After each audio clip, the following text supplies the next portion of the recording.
வணக்கம் நண்பர்களே, நம்ம ஹேம்சோமில் இன்றைக்கி நம்ம பார்க்க போகிறது பாசிப்பருப்பு லட்டு. இதை மாவுருண்டைன்னு சொல்லலாம்.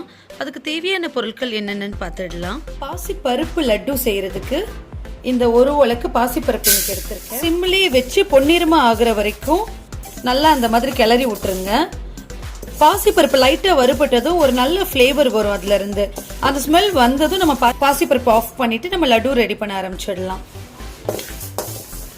10 நிமிஷத்துக்கு அப்புறம் பாசிப்பருப்பு நல்லா வறுபட்டுருக்கு பாருங்க, நல்லா பொன்னிறமாக வந்துருச்சு. இப்போ நம்ம ஸ்டவ் ஆஃப் பண்ணிடலாம். இது நல்லா ஆறட்டும். இதை நம்ம கிரைண்ட் பண்ணி எடுத்துக்க போகிறோம். நம்ம வறுத்து வச்சிருந்த பாசிப்பருப்பை இந்த மாதிரி நைஸாக அரைச்சிக்கோங்க. பாருங்க, இந்த மாதிரி நைஸாக அரைச்சி வச்சுக்கோங்க. இதை ஒரு பாத்திரத்தில் மாற்றிடலாம். இந்த ஒரு உலக்கு பாசிப்பருப்புக்கு அரை உலக்கு ஜீனி எடுத்திருக்கேன். உங்களுக்கு சுகர் அதிகமாக வேணும்னா நீங்கள் அதிகமாக சேர்த்துக்கலாம். இதையும் நம்ம நைஸாக அரைச்சி எடுத்துக்க போகிறோம். ஜீனியவும் நல்லா நைஸாக அரைச்சி வச்சுருக்கேன். அதையும் இந்த இதோட கலந்துக்கலாம்.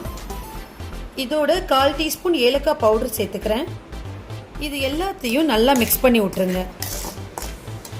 நம்ம எல்லா மாவையும் ஒன்றோட ஒன்று நல்லா கலந்ததுக்கப்புறம் நம்ம லட்டு ரெடி பண்ண ஆரம்பிச்சிடலாம்.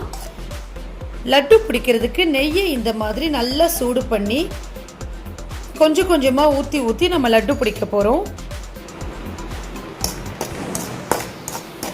மிக்ஸ் பண்ணிக்கோங்க.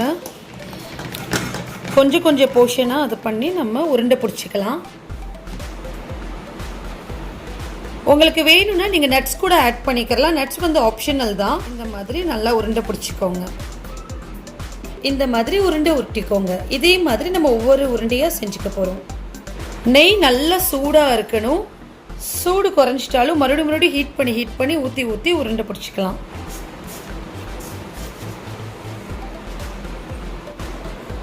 ரொம்ப சுவையான மாவுருண்டை ரெடி ஆயிடுச்சு.